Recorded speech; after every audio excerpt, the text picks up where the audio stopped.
విత్తనములు చల్లడానికి కర్షకుడు వెళ్ళాడు. అతడు చల్లుతున్న సమయంలో కొన్ని విత్తనాలు దారి పక్కన పడి తొక్కబడ్డాయి. ఆకాశ పక్షులు వాటిని తినివేశాయి.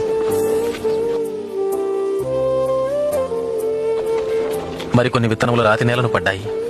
మొక్కలు మొలిచినను చెమ్మలేనందున ఆ విత్తనములు ఎండిపోయాయి. మరికొన్ని విత్తనములు ముళ్ల పొదలలో పడెను. ముళ్ల పొదలు వాటితో మొలిచినందున వాటిని అణచివేశాను. ఇంకొన్ని విత్తనములు మంచి నేలను పడినవి.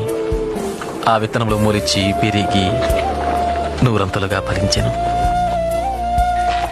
విత్తనము దేవుని వాక్యం.